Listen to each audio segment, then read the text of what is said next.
Welcome back to Mythcraft, the podcast, the ties that bind. I don't have an acronym. Oh, no. I'm not ready for my sign-on.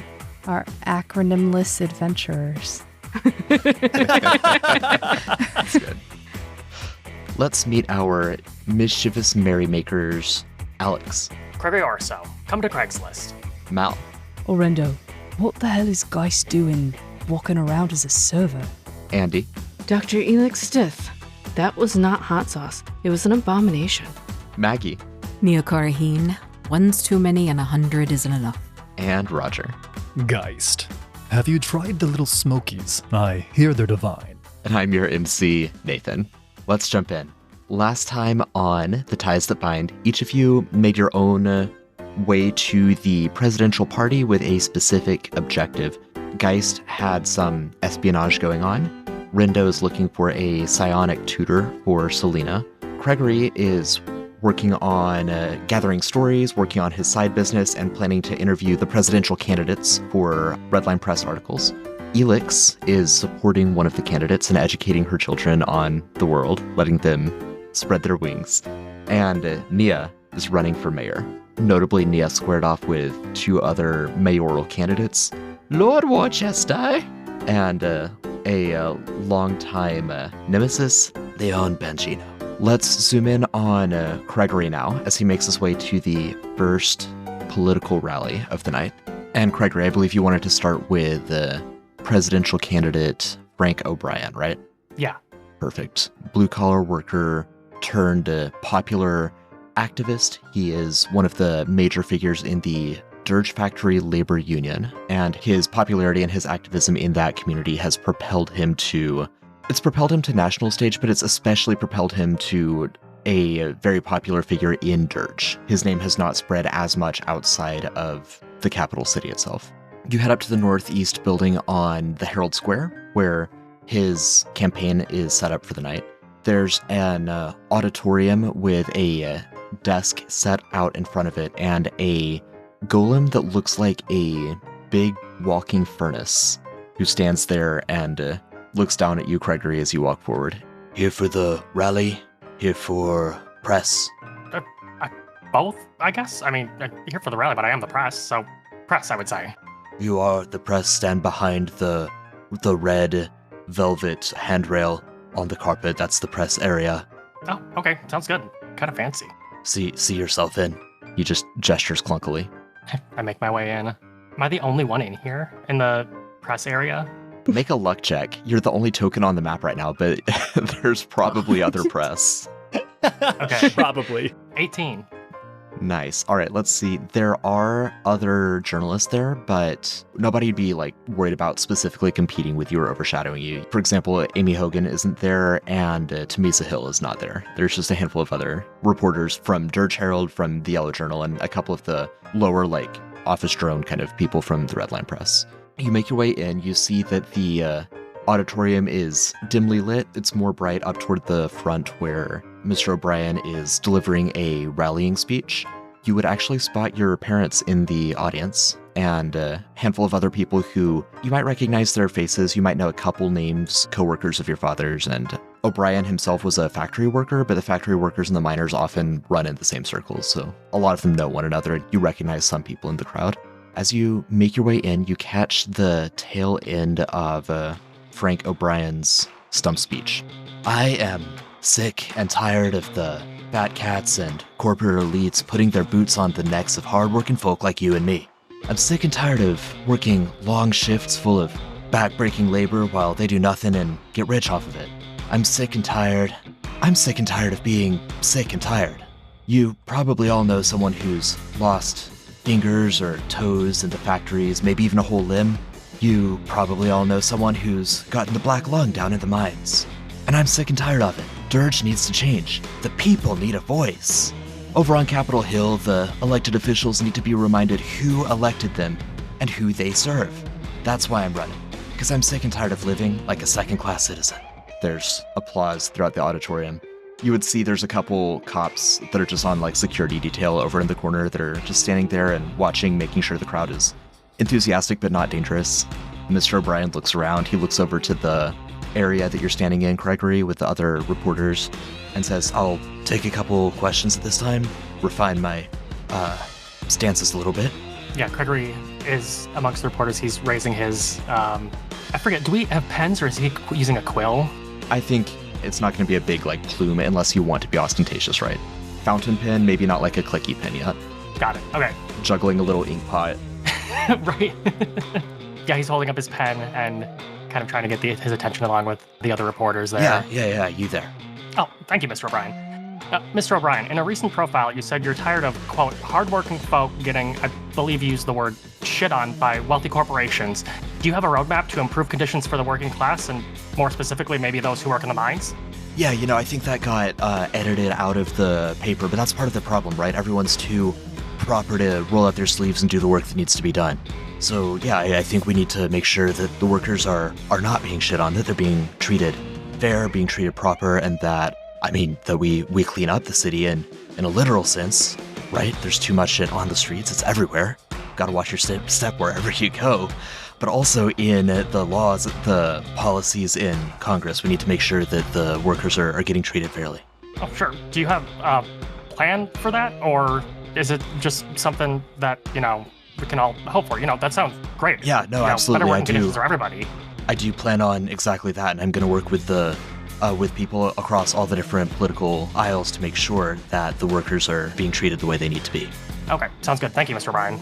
Yeah, anyone else. And he gestures. There's a couple other people that ask similar questions, and he gives similar enthusiastic but not particularly deep answers to each of them.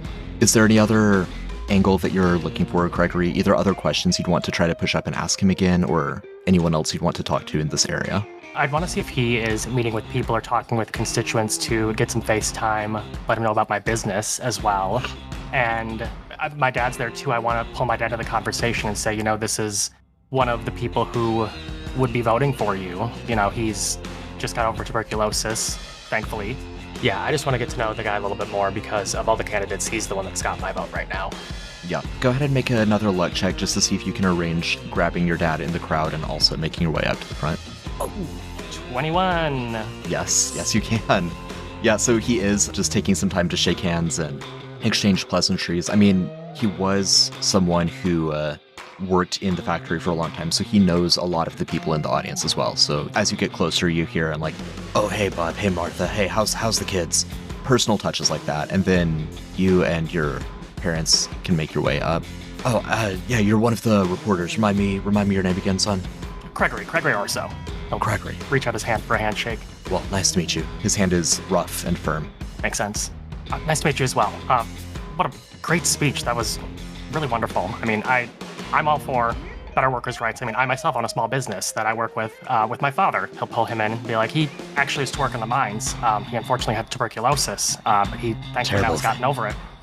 It was terrible. All but guaranteed if you work in the mines, but we need people down there. It's awful. Gotta fix that. Exactly. That's why I think small businesses and workers are so important. And, I have my business, Craigslist. It's a courier service, and we'd love to do some work with you for your campaign and help you out. I imagine there's going to be a lot of use for that.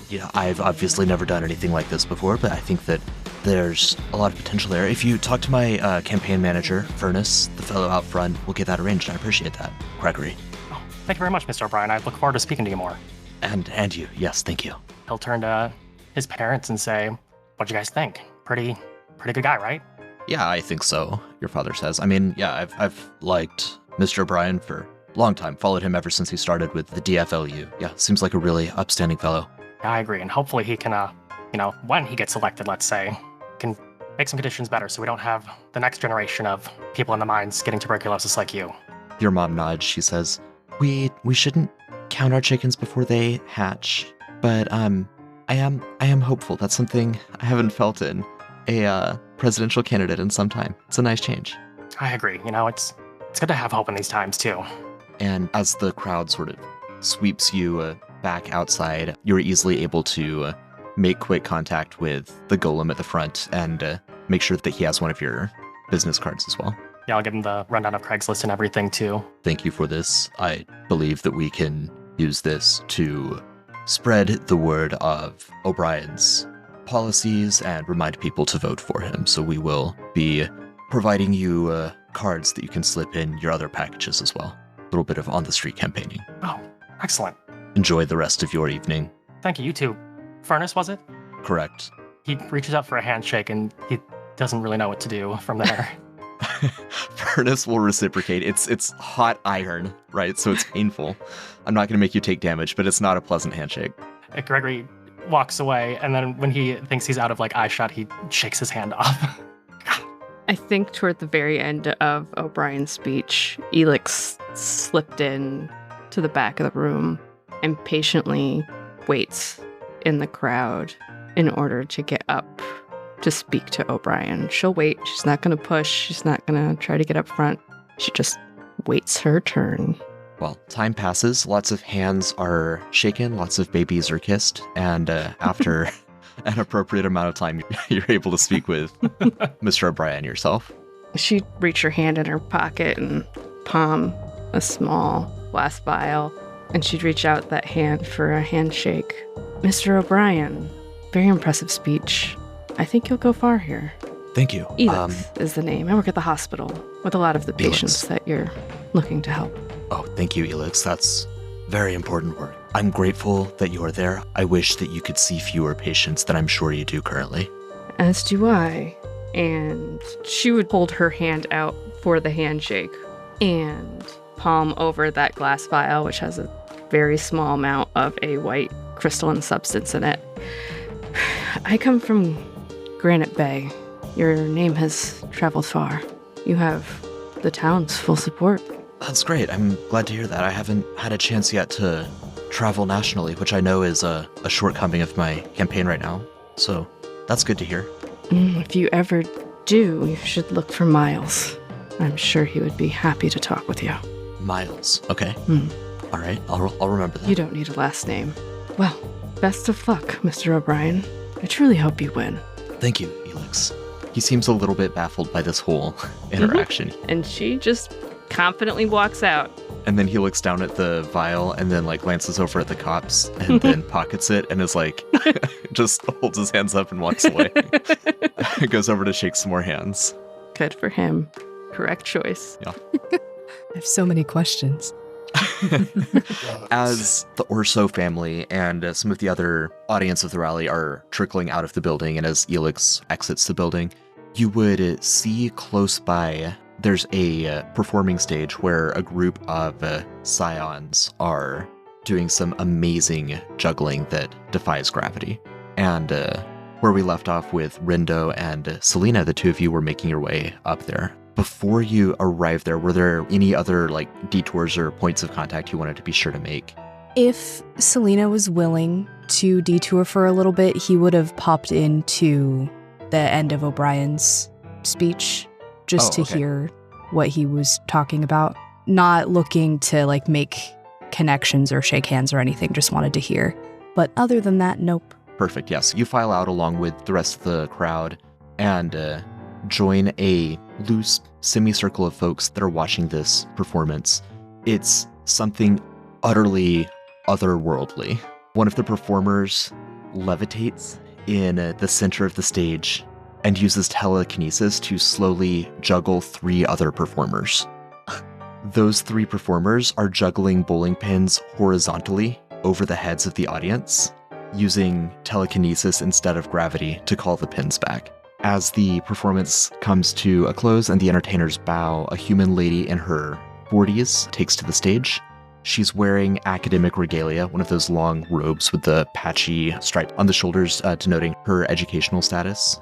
And she says, "Let's hear it for the student scions of Faux University. They'll be back for their next performance in half an hour." And there's, woo! There's cheering from the audience as they all file away. And then the professor makes her way down. It looks like she's about to get lost in the crowd, but she is close to you right now. Excuse me, miss. Yes, hello. Oh, and she turns around and then looks up to make eye contact with you. Hello, Mr. Rendo. Hi. El put out his hand. Rendo, nice to meet you. Professor Delagny, Leah. Leah, hi. I've been looking for someone who knows something about that, psionic, the brain stuff, the magic. Yes. You looking to become a student yourself? Not me, but he'll gesture over to Selena. Well, not me directly, but maybe if I need to, I will. Hello? Oh, psionics would make a lot of sense for you, dear. What's your name? It's, Selena. She can't speak. That's part of why we were hoping to, meet you. Yeah, another reason that psionics would go far. Yes, of course. Let's see, are you looking to enroll in Faux University, or are you looking for more of a tutelage situation? If I'm being honest, I hadn't really thought that far. I think, private lesson of some sort might be best. Right, tutelage then. You're looking, she'll point at Selena, you're looking at trying to learn psionics and you're not interested in other academic topics at this time or pursuing that? Selena would shake her head. Okay, right, so, yeah, now because I work with the university and I have a non-compete clause with them, I do have to charge as though it were a class, but there's some paperwork involved. It won't be terribly complicated. Is there somewhere I can find you? And I'll swing by in the next day or two with the papers and we can formalize this? Yeah, of course. I live and work over in my depths at the New Lease. I don't know if you've been there or heard of it. Heard of Meyer Depths? Of course I have. That's where no, one of the police headquarters sorry, is. I meant my business. Sorry, ma'am. Oh, I have not, but I'm sure I'll be able to find it. Very well. Yes, I'll make my way over there, and we can get all this arranged. I will warn you, it's not going to be cheap. Unfortunately, there's nothing I can really do about the expenses. That's again, it's a legal thing with the university. Right. I can make it work. All right. Well, very good. Brendo, Selena, wonderful to meet you both, and we'll be in touch. Yeah, thanks so much. And she'll disappear into the crowd. Selena glances up at you. There's a smile on her lips. You can tell she's hopeful and trying not to get ahead of herself. He'll put his arm around her shoulders and give a gentle squeeze. As the crowd sweeps over the two of you, your quest for the evening has basically been fulfilled. So the world is your oyster, or at least the town square is. What would you want to do for the rest of the evening? Yeah, I think if Marissa Dove has any pop-ups or speeches or anything going on that we haven't missed yet, Rendo knows that Selena's interested in her policies and stuff, so he'll be open to facilitating being there for that. And then just keeping an ear out for anything going on with O'Brien, and then just kind of taking everything in, honestly, just being his first presidential party and everything. Perfect. Yeah, so candidate Marissa Dove is still giving speeches, and her campaign has occupied the building across the street from the O'Brien campaign. I also, more importantly, want to keep an eye out for Geist in his waiter cosplay. Okay. Cosplay? Accurate. Mhm. Accurate description. Just to see what the fuck is up with that. If I can get my eyes on him again, I might try to trail him for a bit.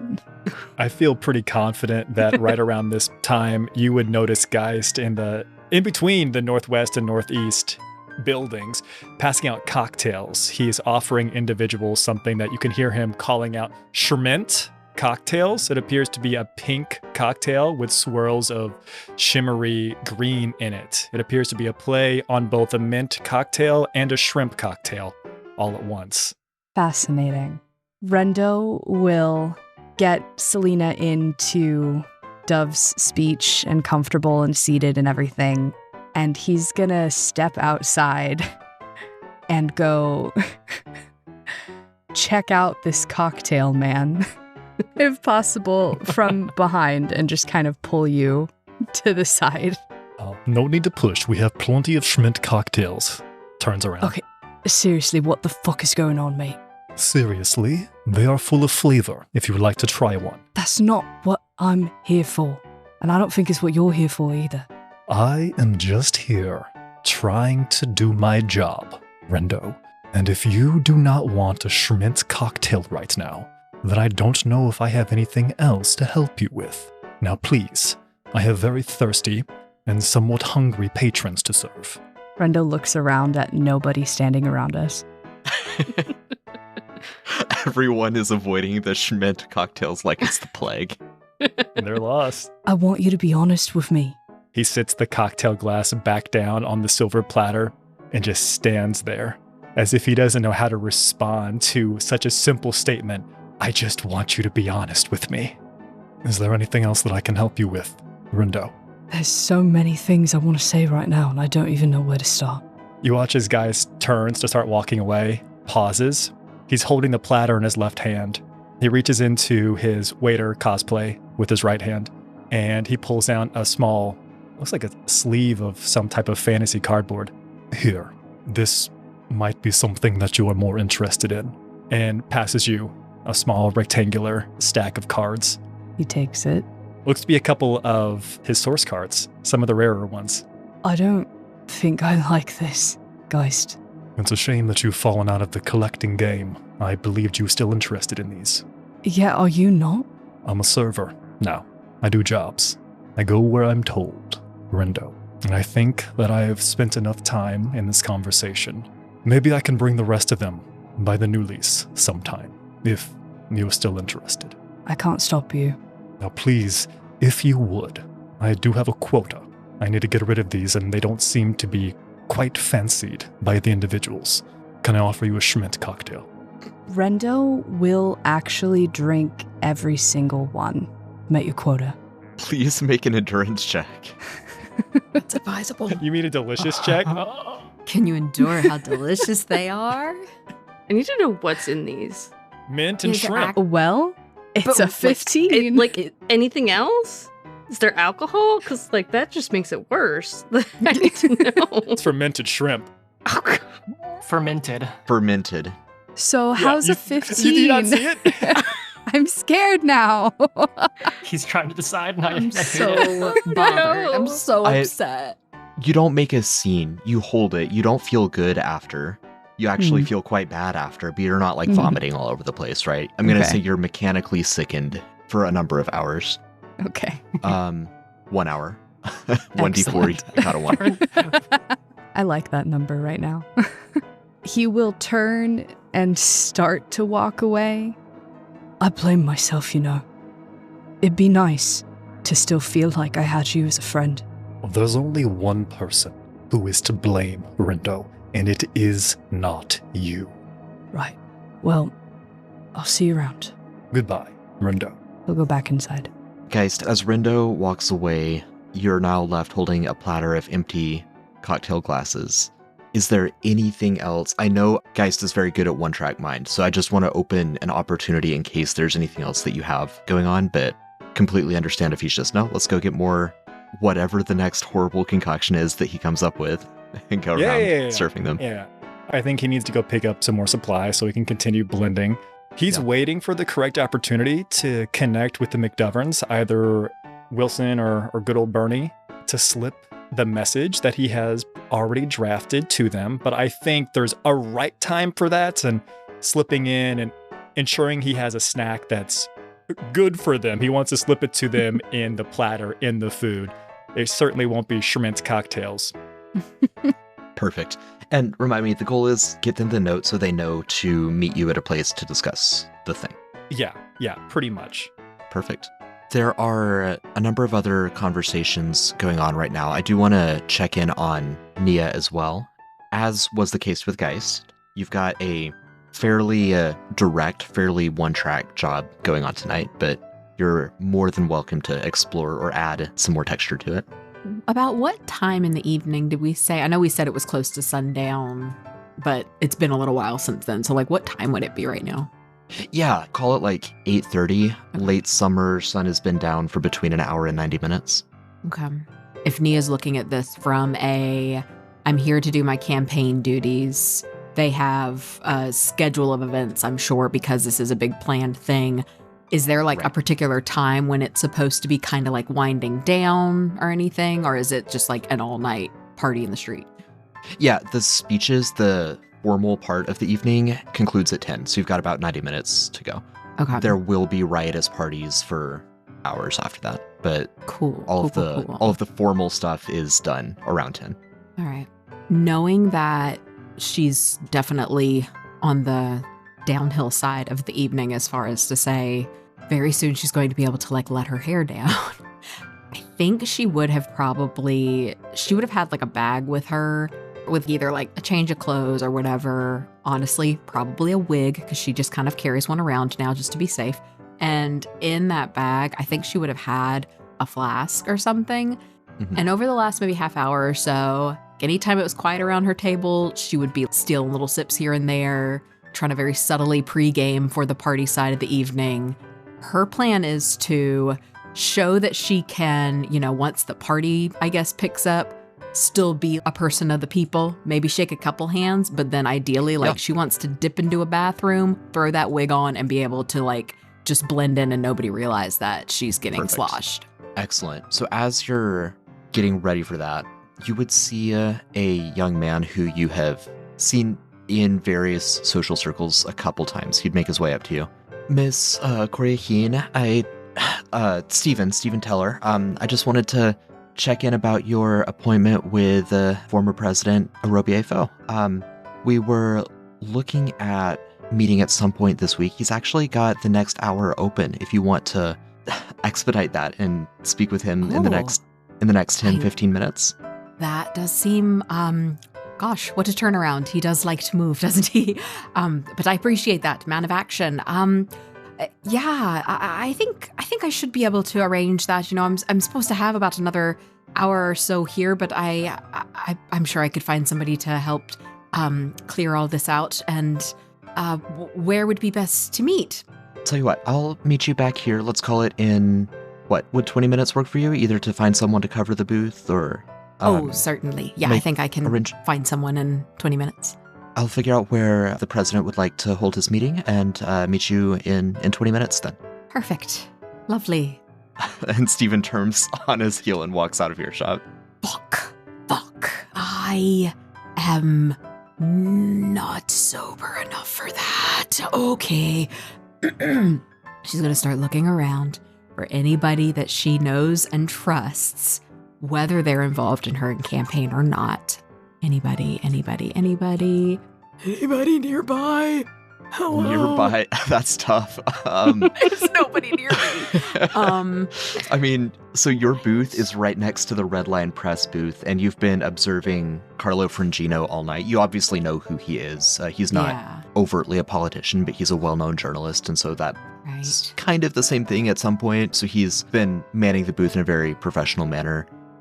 You see a waiter holding a baguette, a halfling with suspenders and a bright, sunny disposition, walking past you and walking past a trollkin in her mid-30s who looks vaguely familiar, and you can't quite place it.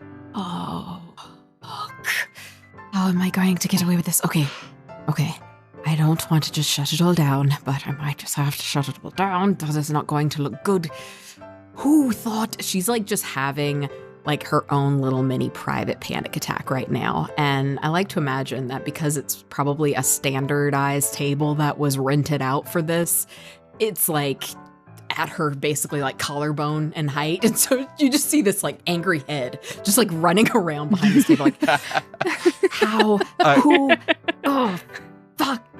Can I have you make an awareness check real quick? Anything to kind of get a sense of the crowd. Oh, that's precious. That's 12. Okay. All right. Yeah, you're looking around for your brothers, your dad, any of your aunts or uncles, your grandfather. All fucking day I've got people coming around here telling me they're so proud of me. They're so ready to help and support. And then as soon as I actually need somebody, ghost town. Fucking ghost town. There's a challenge with one halfling looking for other halflings in a sea of tall people. Yeah, there is that. And as you're scanning the crowd seems to part at just the wrong moment, and you see Leon Bangino across the way, smoking a cigarette and just glancing icily over at you with a bit of an amused grin on his face. She's just gonna wave, almost like beauty pageant style, just hi, hello, how are we? He'll use his cigarette to tip his cap. Oh, fuck. All right, she's going to swallow her pride because she really didn't want to have to ask for help from her neighbors, but she's going to go over to friend Gino. I would never in a million years, sir, have dreamed of asking this. I desperately need to use the restroom. Would you mind just keep an eye on my booth? If anybody comes by, tell them I'll be back in just a moment. Make sure nobody steals anything from me. I've been standing here all day. Of course. Yes. Please. Oh, bless you, bless you. Take your time. Your stuff will be here when you return. Perfect. She is going to mad dash across this freaking place to where she had heard her family was going to be hanging out and start looking for somebody. Yeah, the main thing that was blocking your vision was a couple of the pavilions that have popped up that have like canvases over them that are just forming a wall. Once you're away from the center ring of pavilions, you can find your family fairly easily. Oh, are we all having a fine time over here? What is this? Do we have snacks? Are we having snacks and libations? Isn't that lovely? Meanwhile, I'm fighting for my fucking life over there. With somebody get over and help me. Yeah, sorry, so your Dad. father comes up. He takes a step back when he sees how off-put you are. Your Uncle Hugo is there talking with Radine that you think you've seen a few times around the salon. I mean, you also spoke to her a couple hours ago. That's right. That's right. Casually. Depends on how far gone you are. I'm sorry, Dad. I'm very sorry. President Foe has come up. He wants to speak to me tonight, and I was not anticipating it. And everybody, my booth is still over there, and I don't know. I have nobody. Everybody left me, and can you and the boys just go and watch my booth and hand out flyers or something? And she's going to keep looking at this Radine, and she's just, do you know who that woman is, Dad? What? Over there? She's a doctor at the hospital. Yes? And is she... she seems so very familiar, and I'm not sure why beyond... I mean, I met her earlier this evening, but I feel like I've known her longer than that. Is it... Friends with your aunt. Don't know her as well myself, but I don't believe your mom did either. But your mom's older siblings, I believe. All right, that would maybe explain it a little better. She just looks so familiar. Yeah, I need to get freshened up and just get my head on straight before his assistant comes to pick me up. Do you mind? Not at all. You could have just started with that. We got it. Andy, Ollie, get over here. The twins roll up and get ready to take care of the booth for you. Right. Please do not make a mess of anything. If anybody comes up and is looking for me, say that I regret that I won't be able to be speaking to anybody else this evening. Hand them a pamphlet and a card. Andy, what are you handing them? So, first, when you said, please don't make a mess of anything, you saw the trademark twin look go between them where a whole conversation was had, and they just agreed not to say anything else. And then Andy says, a pamphlet, what else do you think I'd hand them? And Ollie, what'll you be handing them? A card with the pamphlet. And no mess will be made? They make me pay a fine if there's a mess. And it'll be coming out of y'all. Exchanged again. They make you pay a fine if the booth is messy. Is that true for everyone here? Yeah. That twin look is passed again. Don't worry about your booth. Nothing will happen to your booth. Okay. I'm trusting you two. Always my first mistake, but I am trusting you two. She's going to look at her father like, are we sure? Are we sure this is the right call? Your father has been through his own battles in the past 6 months. He looks a little shell-shocked, but he's just nodding like, yeah, they can take care of it. All right. You remember which booth is mine, right? The one with the purple? And the one that's not going to be messy at all by the end of the night. Okay, very good. She's going to walk back with them because she needs to get some things out of her bag. As you're walking back with them, point out the Bangino booth for us one more time. It's the one with Bangino written over it. Righto, no, we can count on you, sister. That rousing intellect is going to lead us straight into the mayoralty. Just no fires, maybe? Just no fires. Can I at least promise Another me twin conversation occurs. She's just thinking to herself, this is how it was our whole childhood. I would tell them not to do something, and that would be giving them the idea to do something. When will I learn? Nia, when will you learn? She goes back to her little booth and tries to neaten herself up before Steven comes back to collect her. And most likely will down that flask in the hopes of it curing any nerves that she has gathered. As they walk away, Elix will nudge Hugo, look down. Is she okay? As okay as any of us are, I think. I mean, you know at least some of the events that happened. You know what we don't talk about, but also like the whole gang war, the prison break. I mean, I'm not complaining about that myself. I'm being one of the ones who... When are you going to change your clothes, Hugo? It's a point of pride. As long as I can walk around in my prison jumpers and make the cops just look the other way because they don't have anything on me. Yeah, right. Speaking of, I just handed O'Brien some stuff and he didn't do anything. He's gonna panic later. It's gonna be great. That's hilarious. All right. Anyways, she looked panicked. Okay, we'll see what happens. She probably is panicked. She's young. Good. Trial by fire. She'll make it through. Good for her. Let's turn back to Gregory for a second here. Who would be your next candidate of choice? I'll make my way over to Marissa Dove, and I'd like to imagine while I'm going over there, I pass Rendo and Selena, and I see Rendo has some brown. Was that the color of the drink? Brown? The Schmint cocktail? Very distinctly pink, with almost like layers and swirls of green going throughout it. Almost like you see one of those Bahama Mamas that come out of like a frozen drink machine. Yeah. Okay. Right, different densities, right? So you can layer them. 100%. Yeah. Yeah, I see Rendo with like some pink around his mouth, and I offer him a little handkerchief. Rendo, you got something on your face. What you do? Oh, thanks. Oh, it smells terrible. Oh, is it that bad? I made a stupid decision trying to prove a point. What did you do? I need to know now. Whatever you do, don't drink the shrimp mint thing, but I think I finished those so you won't have to deal with it. You say don't drink the shrimp mint. Drink the shrimp mint thing, correct? Don't. But also there's no more, I hope, so you can't. I never had any plans on drinking one of those. I don't think I ever will, but I don't know what to say now. Have you been around here a lot today? Just a little bit. I've been to O'Brien's area. I'm going over here to Marissa Dove's now, but just kind of been popping around, handing out my card, you know? Have you seen Geist at all? No, I haven't seen him at all. I don't really feel like this would be the kind of place he would be. It's not really a scene. Right, that's what I thought too, but he's... Look around and crouch down a little bit and lower his voice. He's wearing some sort of waiter get-up. I don't know, he's acting real weird, even for him. And I don't know what's up. Can't get answers out of him. Every time I see him, he's got a new platter or something. I don't know where he's getting them from. Oh, is that where you got that drink? Yeah. If you see him around near us when you're near me, point him out. I wanna see if it's him. I haven't seen him, but I'll keep my eye out. Oh, well, it's for sure him. But I don't know.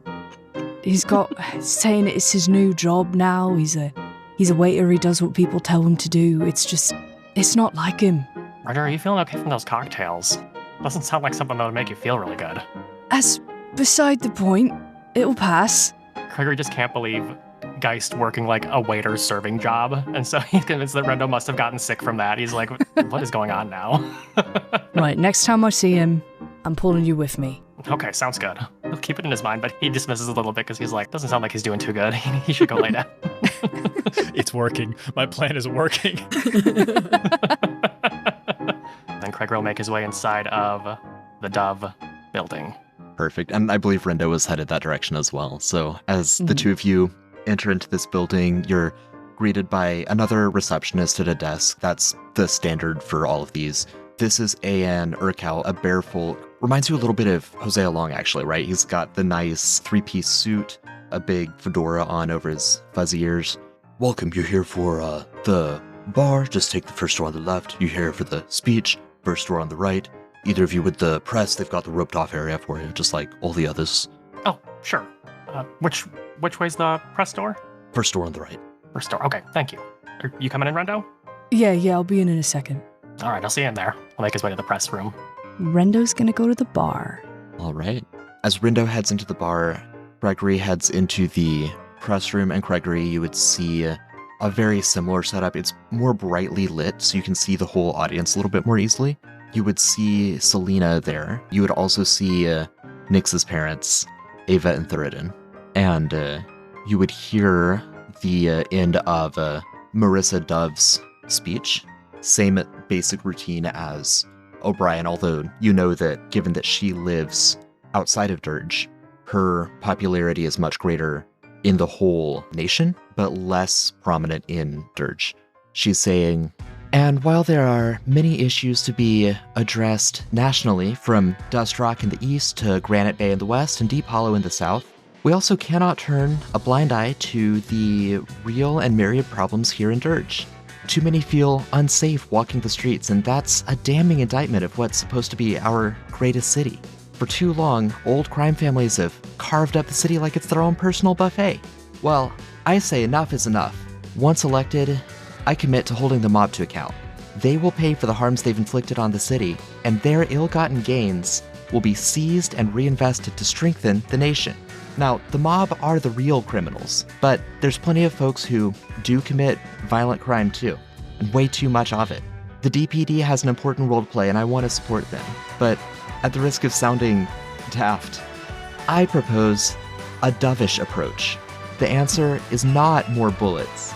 It's greater investment in our social fabric, our civil engineering, and programs to help people get off of drugs, out of gangs, and back to living their lives. I commit to partnering with the mayors of each of South cities, both large and small, to foster this dovish approach. There's a scattering of applause. There's a few people that are scratching their heads a little bit. And immediately there's a surge of reporters, Mrs. Dove, just shouting out, trying to get their attention. Yeah, Gregory is doing the same. I think she'll call on someone who's a little bit further up because you came in a little bit later. After she answers a couple questions, she'll then call on you. Thank you, Mrs. Dove, and thank you for being here as well. Great slogan, by the way. It's very catchy. And you said of reducing the violence in Dirge, that support for the Dirge Police Department and rehabilitation programs to help reduce crime rather than punishing it could help with the issue. What do these rehabilitation programs look like, and where will the funding come from to support those and the DPD? And if elected, would you also relocate to Dirge to serve your term?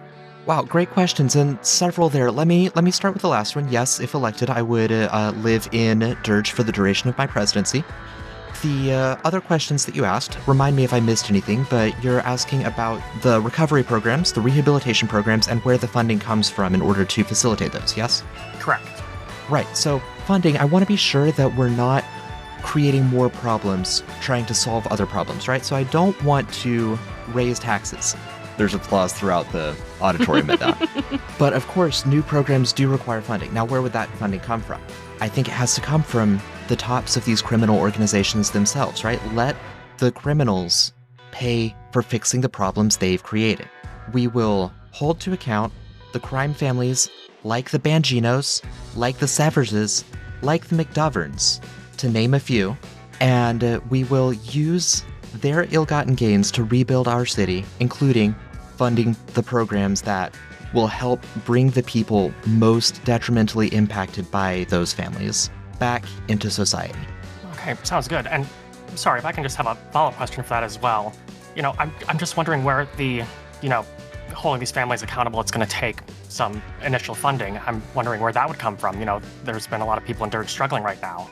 With the power of the presidency and the power of the governmental legal apparatus at hand, I expect that the congressional senators will fall into line behind me to make sure that our city is restored to peace and prosperity and brought out of the gang wars that we've seen plaguing these streets.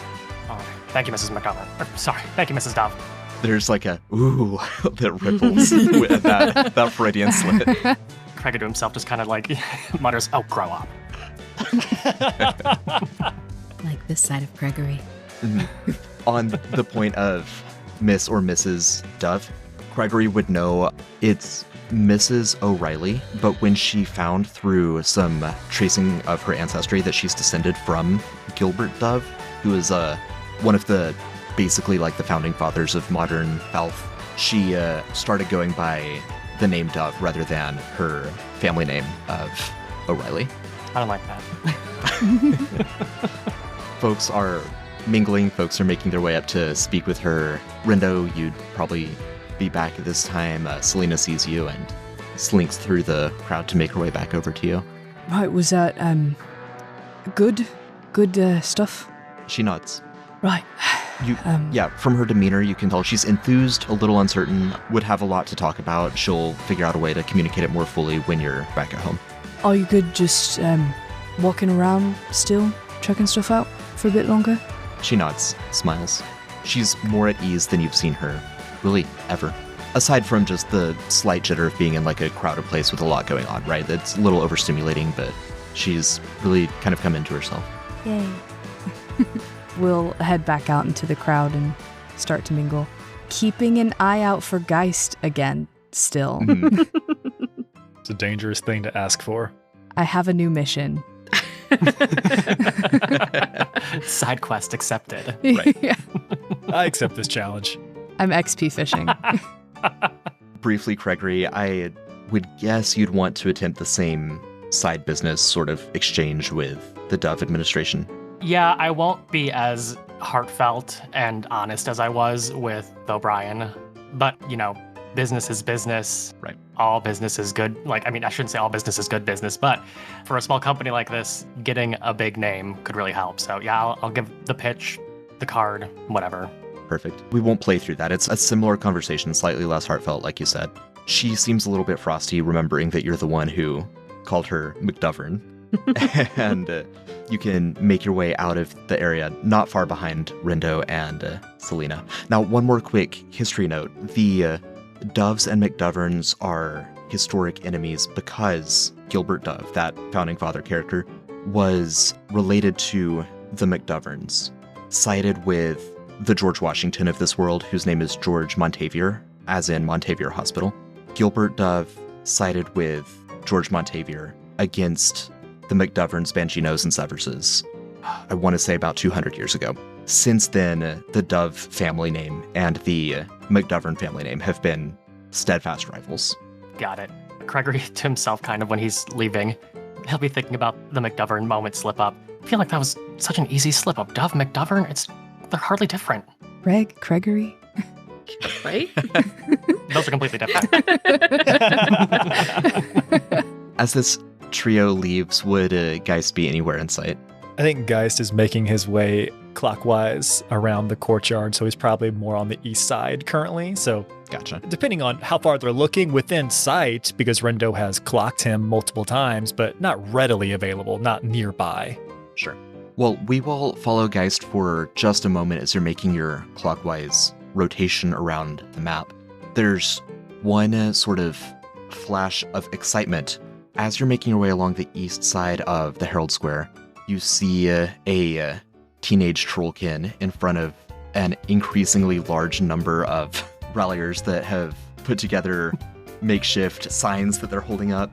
And the trollkin teen just goes, he shouts, he tries to sound like really manly, but his voice keeps cracking at really inopportune moments. So he goes, "Hi!"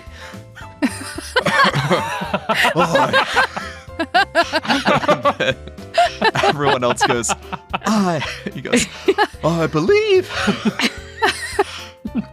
I believe that." And then he starts dancing around in front of them.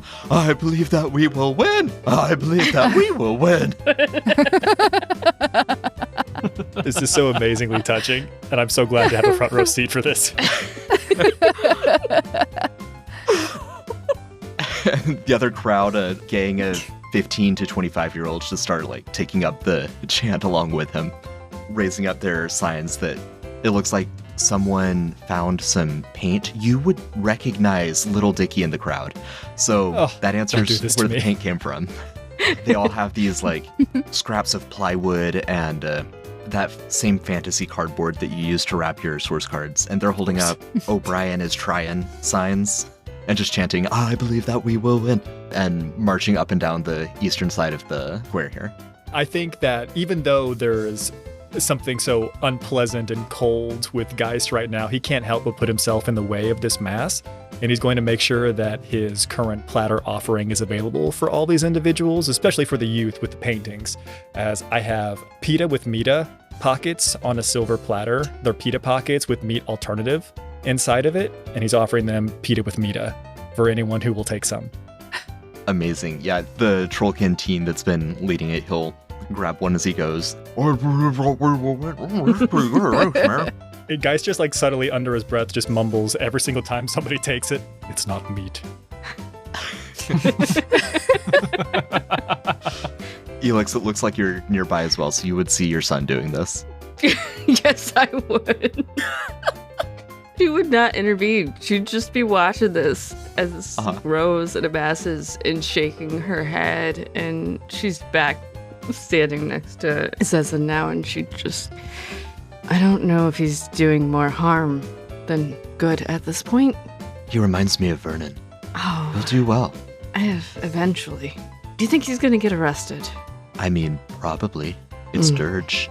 He's a teenage male. His father is Vernon Stith. Yeah, and he's gonna try to use that to get out. Maybe I can convince him to keep him in for a night. Get some peace and quiet. Have you seen Evie? No. I haven't looked, though. Make an awareness check real quick. Can I use perceiving? Of course, yes. To balance out my -1?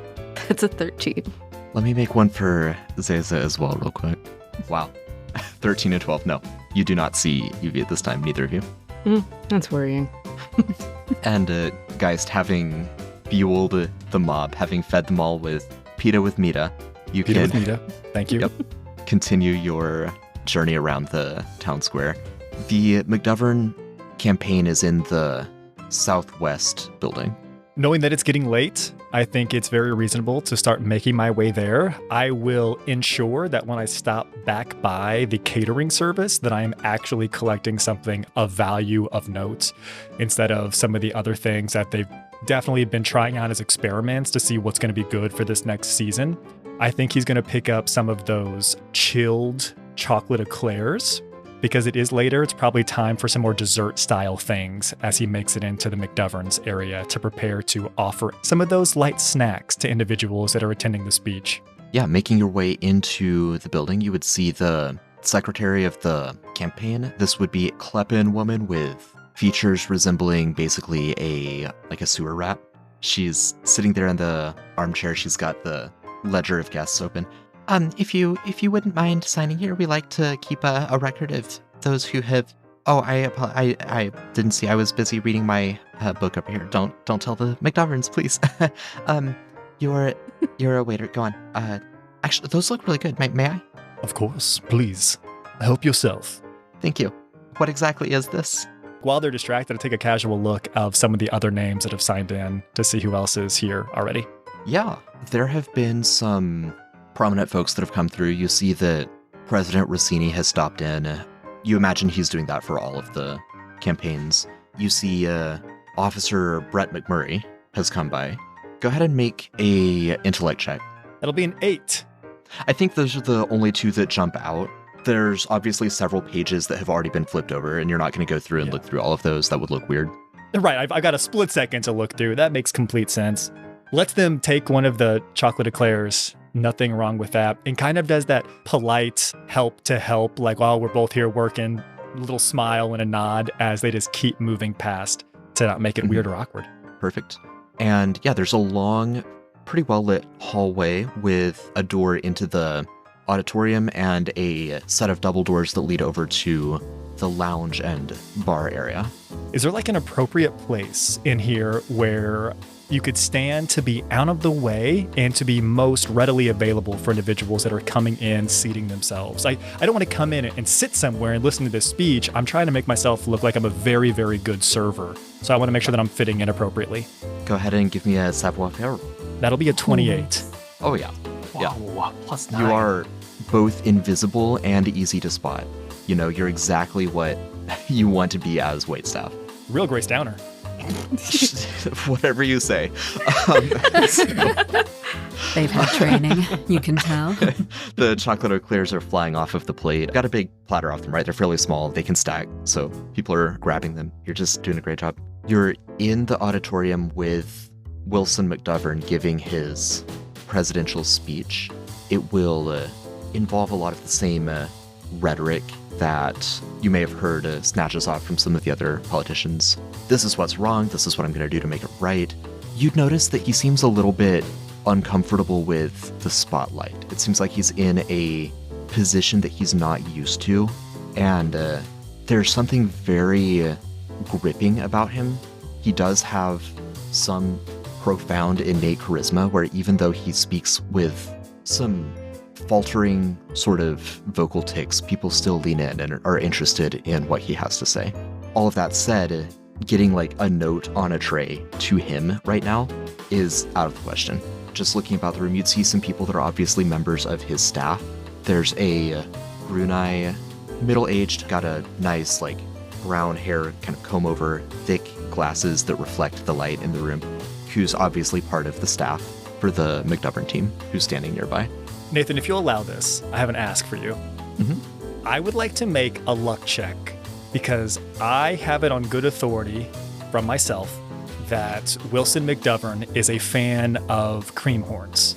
And I have a special cream horn that I have set aside that I think if I leave it on my platter and he notices it, he will want to call me over and ask for it when he is done giving his speech.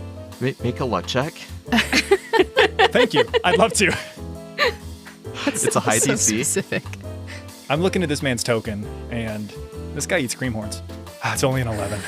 He is, unfortunately, even if you're correct about everything else, he is very focused on what he's doing. He's obviously not a natural public speaker, and so he's putting a lot of attention into perfecting his craft. I think I appropriately wait. I think this is to try to do something right now, to hand something to somebody else and it not be a certain to not be given, bad move. These people are going to leave eventually. The reporters are going to ask their questions and he's going to step away. And even if I'm just walking past him and able to give him an item off of the tray at the very end, there's nothing strange about that with us leaving the place at the same time whenever it's filing out. So I don't think I make a move until the time is right. All right. I think we'll turn back to Gregory then with a couple stops left on the press tour. We've got former President Ravano and then candidate McDovern. Of course, Ravano was president 10 years ago. A member of his cabinet, Luca Rossini, is now the president and has been for 10 years. And so Ravano is effectively running as sort of the incumbent. And if he wins, then that's approximately 20 years of unbroken administrative legislation. As you'd make your way into the Ravano building on the southeast of the town square, you would see a dwarvish fellow at a table. It's the same secretary of the staff who waves you into the appropriate area. Before you pop into the press area of the auditorium, you would see a halfling protester that is in the hallway. You're in a pretty nice building. There's like marble floors, red rugs. It's very fancy looking, upper class looking, right? And there's this halfling who's wearing like inventor overalls with the big hammer loop. There's a hammer on it currently, and a ruler in another pocket, and carpenter pencils, right? Like the really big kind of blocky ones. And he's got glasses that have little lenses that he could flip down, almost like he's a walking optometrist. He's holding up a sign that says Thought Thief and depicts a cartoonish drawing of a car. He's also not wearing shoes. His feet look really rough, like he has not afforded shoes in some time. Got it. Are there cameras at this time? In the articles, are there pictures associated with the articles, or is it just all text? Yeah, so the Patreon articles are in-world accurate. There are cameras. They're the big blocky ones where you have to put the hood over the photographer's head to like take it, so they're not easy to transport. There's like a photo room at the Red Line Press, which is where the presidents have had their photos taken. Okay, so before I step in there, I want to see the protester, and I want to then kind of flag down someone from Red Line, because I feel like we would have a staff photographer there. I want them to get a picture of the protester. Yeah, for sure. Oh, that guy already has a name. Let's get someone who doesn't have a name yet. There we go. Thug Enforcer 74 is now Press Enforcer 74. Dylan. I'll flag down Dylan from Red Line. Big Dylan. Yeah, Dylan Dylan over Koza runs over to you, lugging his awkwardly bulky camera. I'll hold the door open for him. Yeah, he makes his way in. Thanks, Mr. Gregory, sir. He's a younger fellow. That's like his internship. What? There's a picture in here, sir? Yeah, right here. The protester right here. Yeah, so he'll start setting that up. The protester will look at you. Please tell me you're not also voting for this con artist in here. You know, I haven't fully decided yet, but I'm with Redline Press, actually. Could you tell me why you're here today? Could I ever? My name is Samson Humphrey. Have you heard of me? Of course you haven't, and that's exactly the problem. This administration, the Rossinis, the Ravanos, crooks, every one of them, I invented the automobile. Now, can I prove it? No, I can't. And do you know why? Because I worked for Rossini Innovations. Now, you would think that when I signed a contract saying I'd work for them and that my inventions would be mine and the profits would be split appropriately between me and them as any inventor would, that would be honored. But no. Because Rossini is friends with Ravano of the legal offices. And so, no, they took my house, they took my career, they took my inventions, they took my thoughts, and they're profiting off of it. And now here I am, I can't even afford a good set of shoes anymore. All I've got left that's worth anything are these ridiculous glasses, and I can't see without them. He flicks several of them to change, and like his eyes magnify, they look a lot larger now. I'll dismiss Dylan.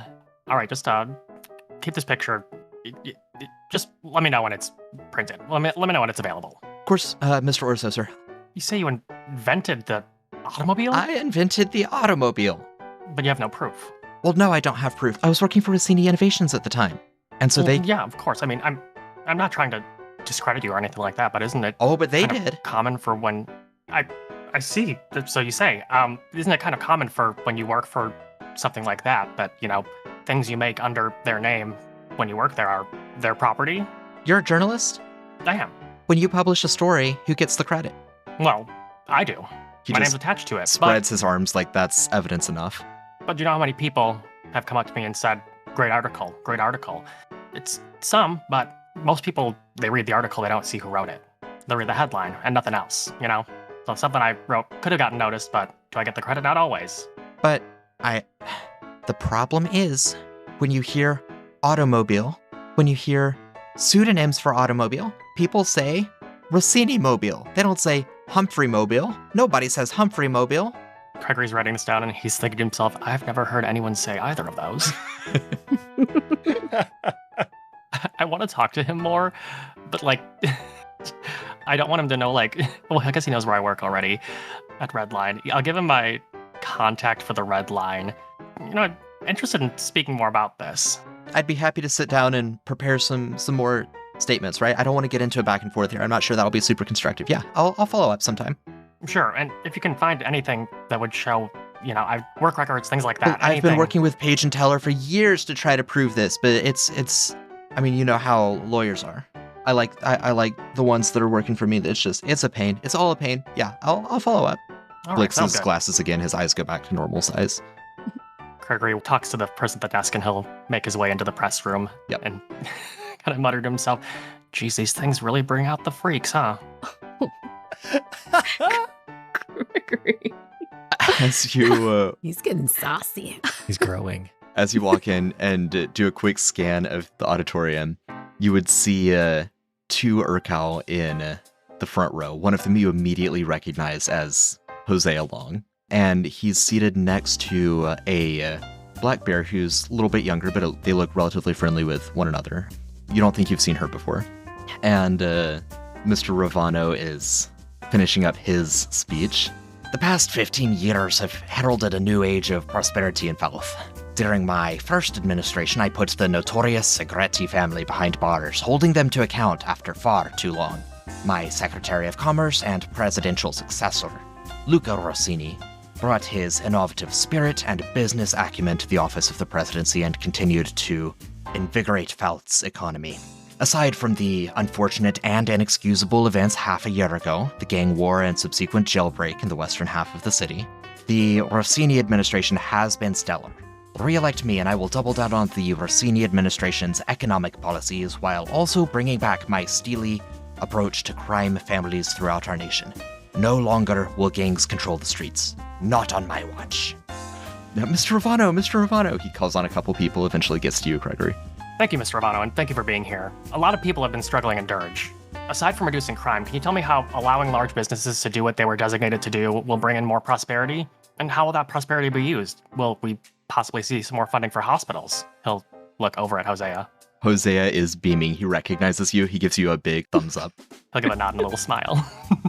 And Ravana says, Excellent question, lad. Excellent question. Yes, allowing businesses to continue to innovate completely unfettered and unregulated will bring more jobs in. It will increase the prosperity of everyone in the city.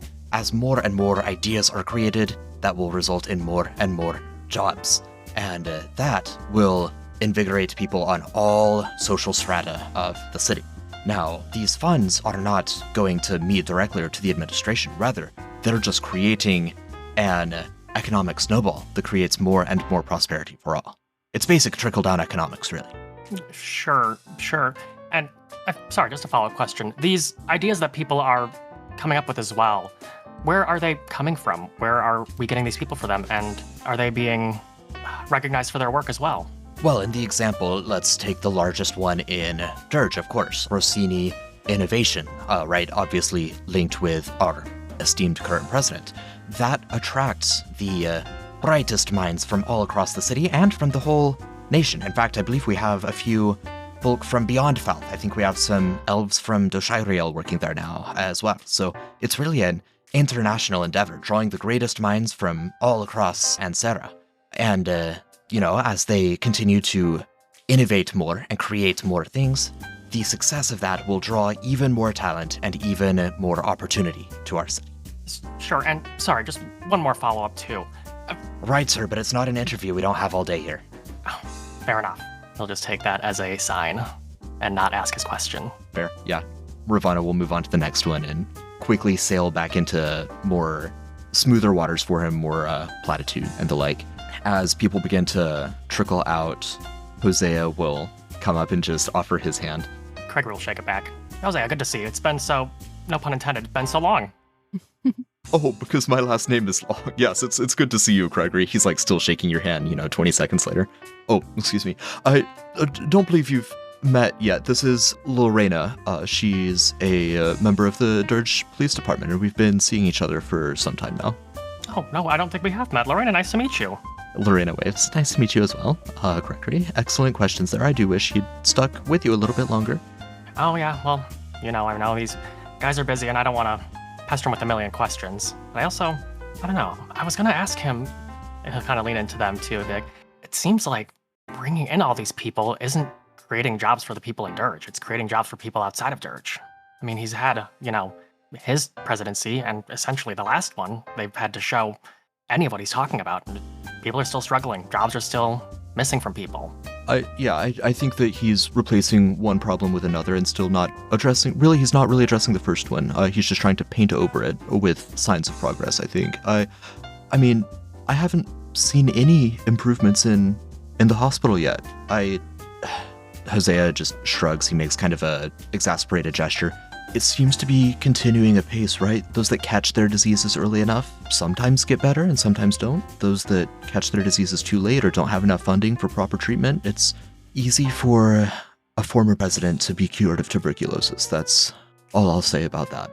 Gets a little bit of a distant look in his eyes. Of course, when you have access to what they have access to, of course, these regular folk can't get the treatment they need to, and they've got to pay out of pocket, and then everyone they know has to go into debt. I'm sorry, I'm getting ahead of myself. Yeah, you're obviously preaching to the choir. Hosea and Lorena are both just nodding their heads. I know funding has been kind of tough there, but got a really good doctor there that helped my dad with his tuberculosis, Dr. Elix. I'm really, really glad to hear that was your experience. I would say keep a close eye on your father because tuberculosis is a long disease and there can be relapses. Oh, absolutely. And he's not in the mines anymore. He's actually working for my company. Thanks to God. Craigslist. Land him a card. Oh, wonderful. Craig's List. You're an archivist? No, it's a courier service. A courier service. Yeah, you'll give a list of things and we'll take it or we'll pick it up. Delightful.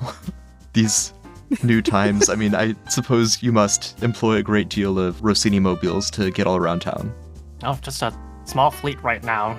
But, I know funding has been tough for the hospital. Maybe we could do some business. Maybe we could pick some of that up. Maybe give you a better deal. I'd love to talk about it with you. I'd love to see what we can figure out. I'm not associated with the hospital myself. I'm just advocating for them. Oh, well, Gregory looks at his card in his hand. You can get me in touch, though, right? I should be able to, yes. They all know me by name. Sometimes they pretend not to see me. Oh, it's not very nice. No. It's kind of unbearable. Oh. He does a finger gun at you like he knows what he just said. Gregory will give him a pat on the upper arm. Good to see you, Hosea. And you, Gregory. And I think we'll go ahead and keep following Gregory real quick across to the McDoverns, the last of Gregory's interrogations of each of the candidates.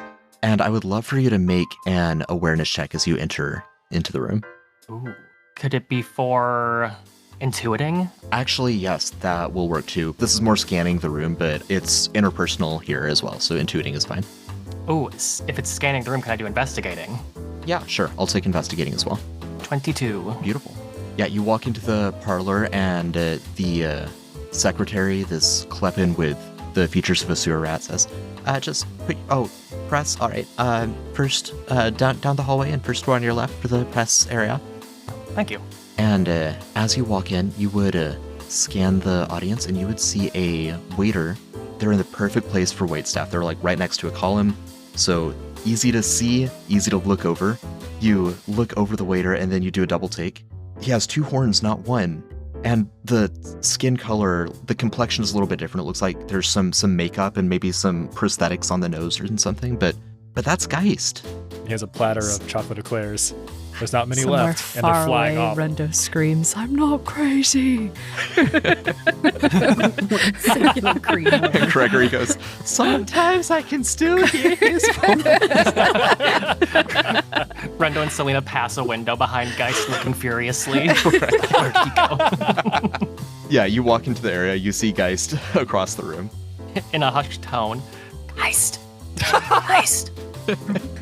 It does not carry in the otherwise quiet room with the booming voice of Wilson McDovern. I cough very loudly. I can't imagine that I don't notice Gregory coming in. And in an attempt to get Gregory to just shut the hell up, he just like winks at him from across the space. After he coughs, he goes, sorry, excuse me.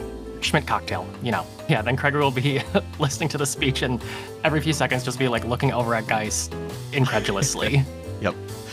Yeah, so Wilson McDovern, he's a larger human man. He's pretty tall. He's definitely over 6 feet, wearing a snowy white suit over a black button-up shirt, a white tie matching the suit, and he's got a rose in his lapel.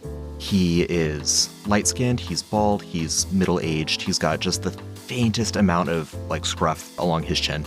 And similar to how I described him to Geist earlier, Gregory, you would definitely notice that he doesn't seem to know what to do with his hands. The other politicians, even Frank O'Brien, who is not naturally a politician, knew how to communicate with a crowd in a bit of a performative manner. Wilson McDovern does not, but somehow that doesn't make him less compelling.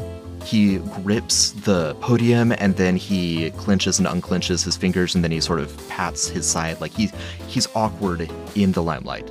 But what he is saying and the cadence with which he is speaking is still drawing people in. I've never been overly fond of politicians. There's irony in that, I suppose. And I've never been one for public speaking. I don't believe I'm particularly good at it. The thing about stump speeches is politicians are always looking for fanciful turns of phrase, empty witticisms to sound smart, empty promises. So let me be blunt.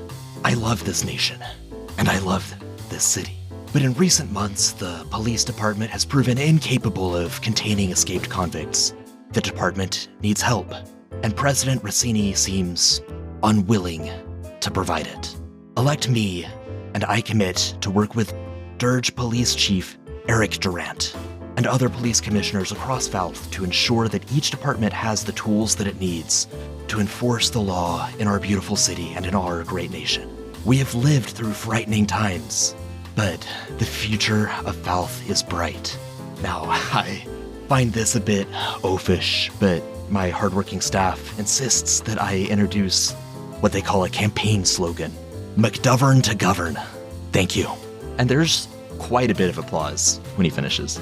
Gregory's also incredulous to the applause as well. He's just as confused about that as guys. He's now looking around the room, completely confused. Mr. McDovern, Mr. McDovern. He actually just looks over. He looks like a deer in headlights, and he points to the first one he sees, and it's you, Gregory. Oh, thank you, Mr. McDovern. Mr. McDovern, you say other candidates like Mr. O'Brien would be added into your cabinet, and you would work with Mrs. Dove to make sure other cities get what they need. As another well-known outsider in this race, do you think that gives you the edge over other candidates? And what does getting other cities what they need mean to you? Yes, thank you. I'm sorry, what was your name? Gregory Orso from the Red Line Press. Gregory Orso from the Red Line Press. Ah, yes, you covered that wedding half a year ago.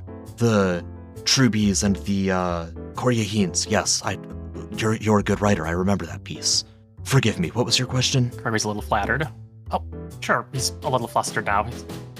You said Mr. O'Brien and Mrs. Dove would be added to your cabinet and you would work with her to make sure other cities get what they need. Yes, What does that look like to you? I mean, I think that the other presidential candidates are all very driven and intelligent people. I believe that everyone who makes it this far in a presidential election has to be, and I think it would be foolish of anyone not to lean on their competitors to run the nation to the best that each of us can. I think that everyone has good ideas, and I'd be foolish not to work with them for that. There was one other part to your question. Yes, as another well-known outsider in this race, along with Mr. O'Brien, both of you not being politicians, do you think that gives you the edge over other candidates? I believe that that's for the people to decide. I think that if the latest polling is accurate, it seems that O'Brien and I are in a bit of a lead over the other two locally, but trailing slightly with cities outside of Dirge. Ultimately, whether it gives me an edge or not is a question for all of you. And he gestures to the auditorium. Kirk kind of hates that he gave him that moment to give it back to the crowd. Okay, thank you, Mr. McDonald. Thank you, Mr. Warso. Keep up the excellent journalism. You there. He points to someone behind you, and Tamisa Hill slides in front to ask another question. And as he begins to engage in some back and forth with the press, and he does know several of the press by name. When they say who they are, he does connect them to stories that they've published. That's not just something he happened to do with you. He knows pieces that Tamisa has written. Amy Hogan is there as well. He knows pieces that she has written. He's obviously keeping up with what the news media is saying and who is saying it. And you could make your way over to Geist if you wanted to, Gregory. Yeah, as he's making his way through the crowd, he'll kind of have his eyes fixed on Geist and the tray and just be saying to himself for people around him, oh, these look good over here. What are these? I don't think I tried these yet. The moment that Gregory is using to blend in through the crowd is the exact same opportunity that Geist would take to start making their way up to Wilson. Sure. So I imagine there's a beautiful scene where Gregory steps, someone passes in front, and Geist is already about 10 or 15 feet up closer to Wilson McDovern in an attempt to go pass off this cream horn platter to them. Gregory will just go, oh, geez, I've spilled. I need to clean this up. Someone have a napkin over here? Server? Geist Waiter? is already in the process of lifting up the platter over towards McDovern. Is that a cream horn? It is, in fact. I heard that you were partial to them. Very well spoken, sir. Please, this is for you. And he holds it up with two hands. He will gladly accept the cream horn. There's a small note underneath where the cream horn was on the platter, and he just holds the platter up a little bit longer to make sure that it is clear that the partaking is not quite over. Mr. McDovern looks from the pastry to you, makes direct eye contact with you, and then without breaking eye contact, lowers the cream horn just enough that he's able to, with a couple fingers, grab the paper as well, and then disguise it as he brings it back to take another bite. I wish you a very prosperous evening and best of luck in the campaign. He does a small bow and starts walking out the door. Thank you, sir. And what is on the note? Inside the note, it says the following. To the ill-fated, the eye sees all. An opportunity arises. Let us make light of your recent deals. The crow caws at midnight. The Banginos will fall, and those of the eye will aid you. And then it has notation for a meeting location that night presumably at midnight, if they know when the crow calls. Excellent. Gregory, you would see guys making for the door. I start tailing him. I'm so sorry, sir. I've given out my last cream horn, and I have very few chocolate eclairs left. Is there something I can get from the kitchen for you? Guys, cut the shit. Give me one of those. Give me one of those, though. Yeah, cut the shit, guys. They're a little warm. It's very good. What the hell are you doing here? I'm working. Gregory, is that not clear? He's like walking and talking the entire time, down the hallway, back out the building, to make sure that he's not just having a conversation here right after passing the note. He has not stopped moving at a reasonable pace. What do you mean, working, guys? This isn't where you work. This isn't what you do. Well, I believe the chocolate eclair in your mouth says otherwise. You didn't make this. This isn't your job. I said I was a server. I didn't say that I was a chef. It doesn't matter, regardless. You don't do this. He'll motion around to everything around them. He's like, this isn't where you are, usually. I mean, serving? Guys, what's going on? There's a very, almost as if a switch has flipped here. This isn't what you do. This isn't where you're supposed to be. Geist is holding on to the platter and just pushes it into Gregory, hoping that he just takes it. You're right. I don't do this. When I think I'm done working for today, you can have the rest of those, Gregory. And with you holding the platter of chocolate eclairs, he's going to leave. What? Gregory let it fall to the ground. Gregory did not even reach for it. Yeah. Well, I guess he's not going to get this job again then. Yeah, but you have the eclair in your mouth and in your hand, and the platter is on the ground near you. All evidence points to you having been the last one to touch the platter. What the fuck? Gregory's just so confused and muttering to himself as he's walking around. He turns to a new page in his notebook and he's journaling about this whole thing now. Dear diary. Yeah, what does that journal entry say? What was up with Geist today? He was acting totally weird. Like, during the third presidential candidate speech, he was just, like, totally bugging. Don't trust this waiter. He is a fugly slut. Low-key, though, this eclair slaps. So, Nia, you would hear a loud clatter and look over and see a platter of eclairs falling to the ground. You would see Gregory standing amid a pile of them, and you would see a horned, possibly a fiend-blood waiter walking away. Then immediately your attention would be called back to the front of your booth as Steven returns and says, Mr. Foe is ready to see you now. If you'll follow me, we've arranged for a private venue. Sure, sounds great. And she'll gather her little like purse or whatever and make eyes at her brothers and then follow Steven along. And he leads you about a block away from the main Herald Square downtown area into basically an office building, a nice upscale office building, and takes you to a room that they've evidently rented out for the night to conduct meetings where there's a little bit more privacy. You can speak a little bit more freely, and there are fewer distractions. So you'd walk into this room, Steven would wave you in. You would see former President Arobiefo himself, who stands from his chair and then spreads his arms in greeting. Nia Koryahin, your reputation precedes you. Sit, please. Oh, thank you, Mr. President. This is quite lovely. She's going to look over her shoulder. Do you always bring a 4-piece everywhere you go? I find that it sets the mood. And of course, you're referring to his string quartet that has accompanied him. Yes. Mr. Steven here has said that you wanted to push our meeting up, or was it just a matter of availability and timing that decided for you to send him to gather me this evening? I have been looking forward to our meeting, and I'm glad that I was able to move it up. I'm glad that you were available. That's rather kind of you at such short notice.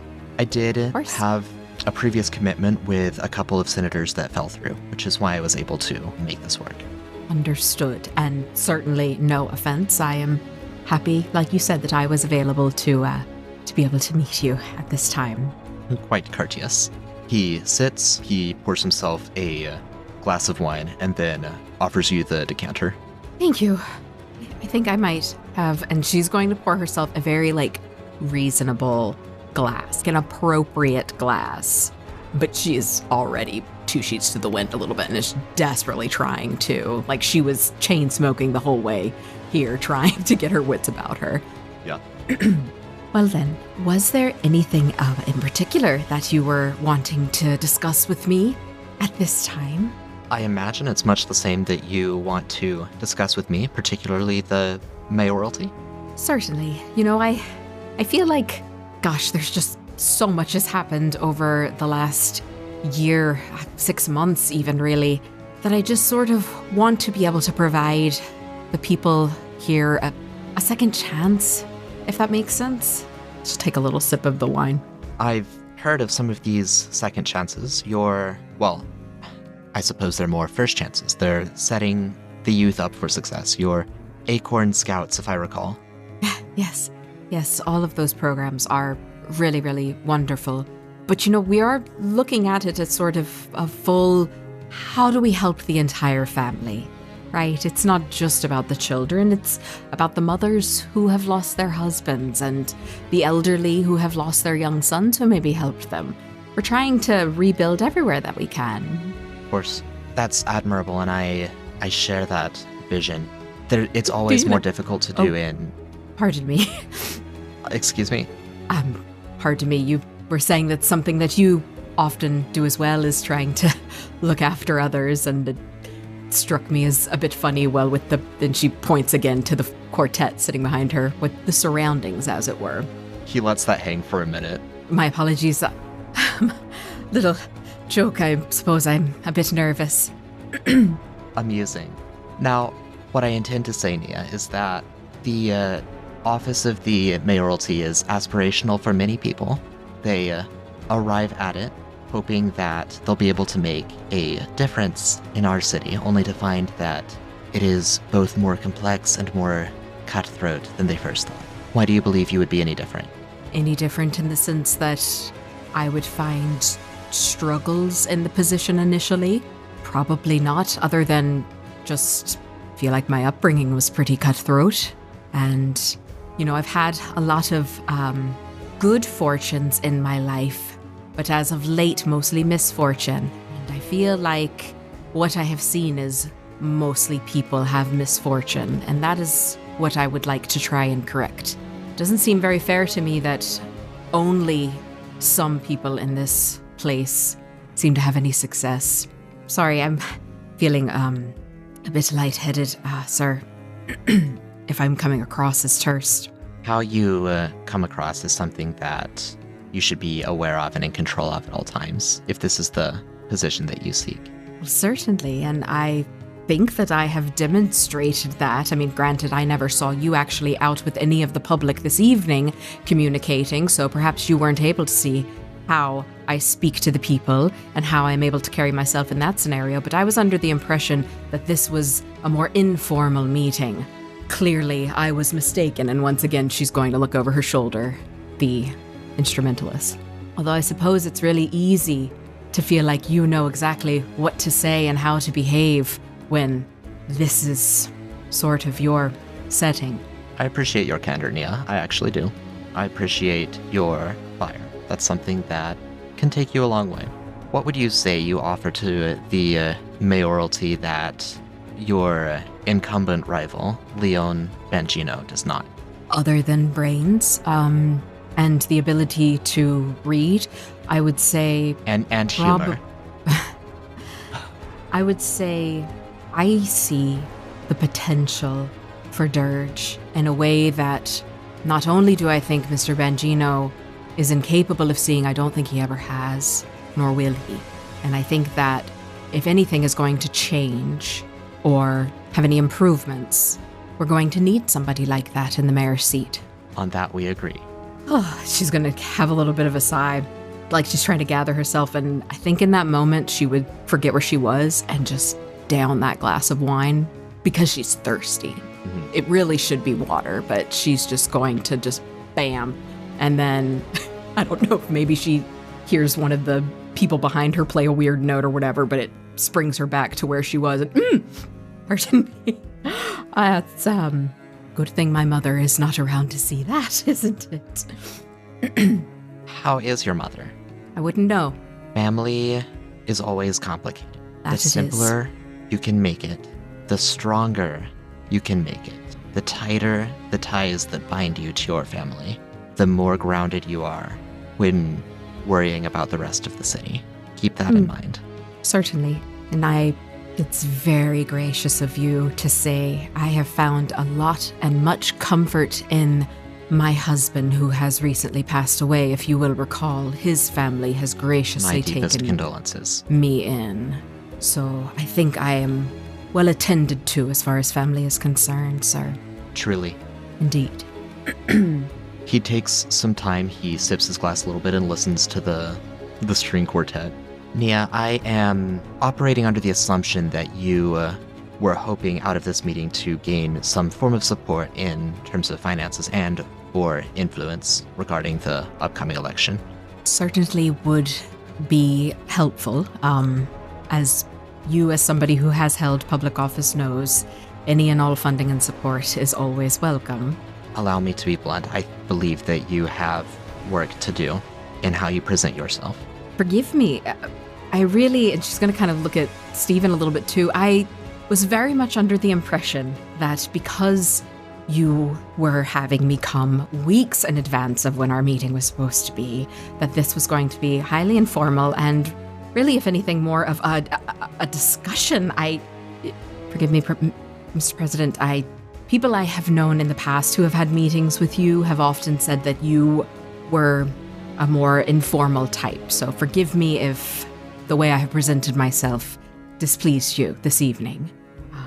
She's going to kind of start to not get up and leave, but sort of show the signs of she is very much kind of uncomfortable and done with the situation. I will be honest with you, Nia.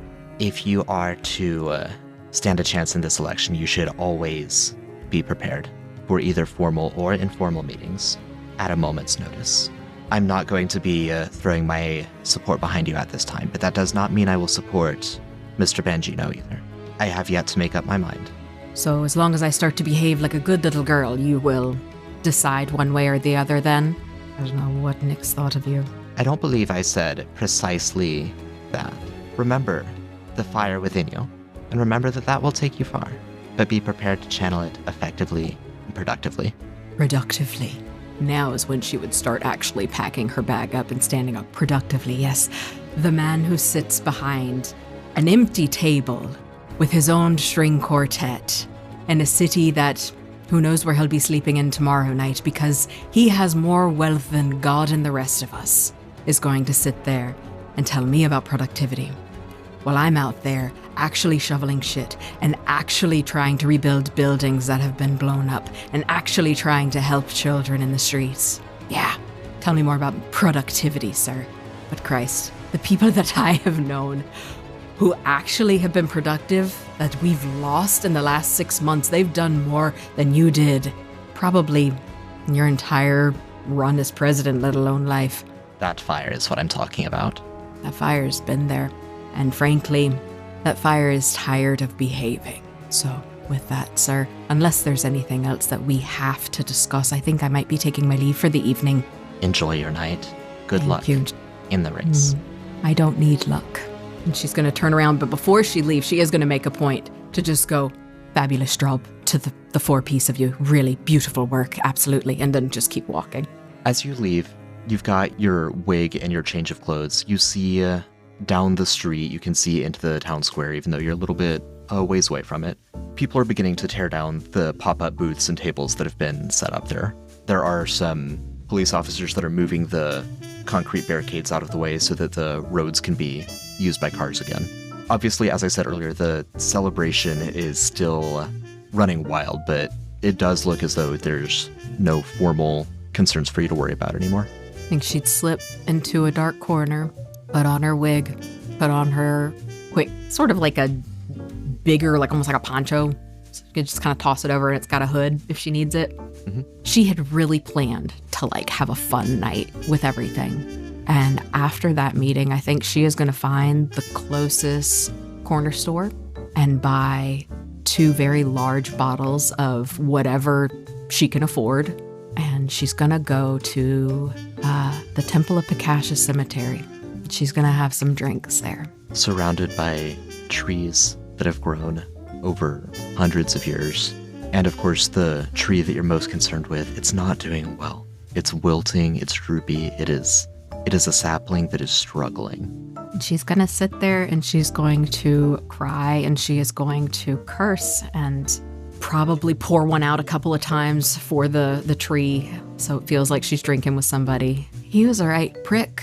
I don't know what you saw in him or why you thought he'd have been helpful, but he was a right prick. And it is very likely that she will stay there until she either falls asleep or realizes that she's about to fall asleep, and then she will find her way back home.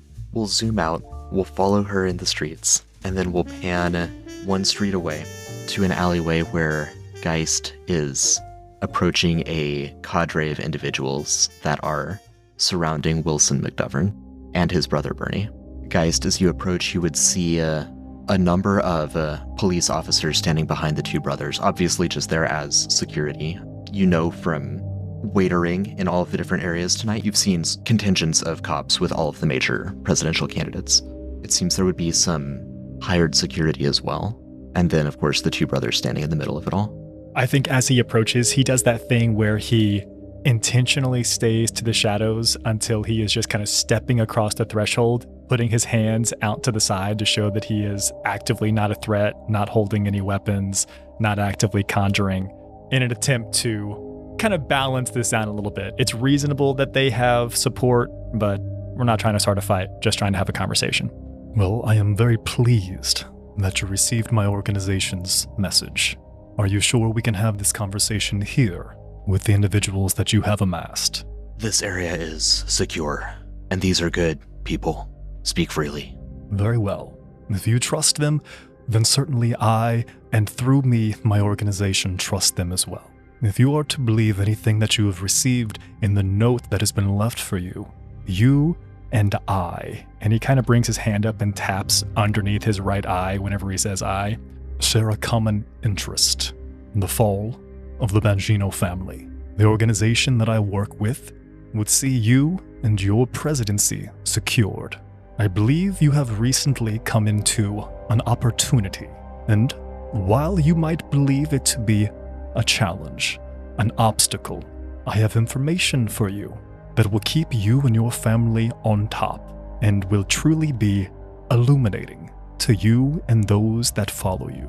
He kind of like takes a step forward, almost as if he's trying to ease into with like, I can help you. Let me continue to drop these little hints. You saw the clue that was listed in the notes. Are you picking up what I'm putting down? Are you hook, line, and sinker, or are you on edge still? He nods, his brow is furrowed, he's taking this all in, he's thinking. After a moment, he just looks at you and he says, I understand what you are saying. We've been called many names, but tonight you can call me friend. I hope that we can arrange this relationship in a way that is mutually beneficial. And he kind of brings forward, with another gesture, another slip of paper, and he is looking around to make sure that this is not threatening. No one seems confused or concerned about this, but he waits for one of the McDoverns to take this. He doesn't want to approach to ruin this in any way of coming too close or overstepping a bound. Yeah, the chief of staff would step forward to take it. This is the Brunei fellow you saw earlier. He's got ram's horns, he's got very thick circular glasses. And within, if he opens it up, if he checks it before he passes it over to Wilson McDovern, that's completely fine. It's essentially the shorthand of what Jacques explained to me. It's the process of how we're going to get the money from A to B. It's going to be the gimmick of how the money's actually coming back to the McDoverns. It's an opportunity to financially ruin the Banginos and to ensure that the McDoverns are going to come out on top. And most importantly, it's an opportunity to get in good with the Illuminati, who are then going to continue to funnel in coin, power, and opportunity into the McDovern family. I would love for you to make a charisma check. Would you accept deceiving? I would.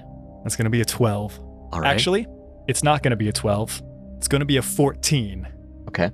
As I use intuition on myself. I would also love to see an intellect check for the disguise in particular. So you have your gentleman brigand's circumstantial bonus on this. Well, it's an 11 on the die, but wait, there's more. It's actually a 12. Okay. Before you resolve this, kind and gracious MC, Bernard McDovern, good old Bernie McDovern, and especially his hired help, Leonard. I've had a run-in the past, correct? Yes, you've met both Bernard and his trollkin bodyguard, Leonard. I am waiting for the semblance of this ruse, this guise, to essentially be pulled out from underneath me, I've got one final card up my sleeve. So the moment that I feel like that this is failing, this is not working, they think something's going on, I am ready with one final trick. Wilson reads through the notes. There's probably a couple pages, so he's riffling through them. Friend, this is rather elaborate. There is nothing that we do that is not elaborate. Be thankful that we believe that you are the right ones to instill into power and that we are on your side. He arches an eyebrow and nods, like, yeah, that makes sense. Goes back to reading. As he does so, you get the distinct sense that Leonard has not taken his eyes off of you. I think Geist immediately sees this, pulls off the horn and wipes the makeup up off of his face and looks to Leonard. And if your associate here had not interfered several months ago, I believe this relationship could have started much, much sooner. You see, we like to ensure that we have an opportunity to understand the inner workings of the families that we are dealing with. And unfortunately, points to Leonard, points to the elder brother, it seems that our attempts were thwarted. I apologize that it's taken so long for us to have this conversation. And he's letting a little bit of anger and frustration, which is genuine in this moment, pour out onto Leonard and to good old Bernie. This is a disservice. You got in our way. You ruined this for you, and I'm frustrated for you. Go ahead and make another charisma check. Sometimes the dice tell it like it is. That is going to be for a total of 12. Yeah, good old Bernie holds his hand out as you're coming to a conclusion of that whole diatribe. You can't expect us to allow someone who we don't know, who we're not familiar with, infiltrate us. Leonard was doing his job and doing it well to prevent the Illuminati of all people from making contact with us.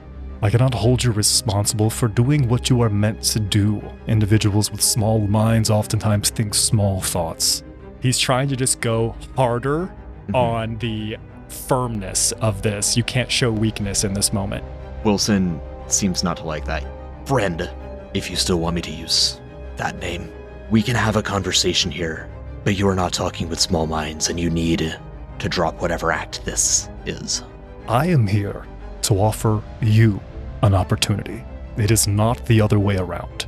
If I'm not talking to small minds, then prove it to me here and now. I'll take one more charisma check. Statistically speaking, like, it has to be above a 10.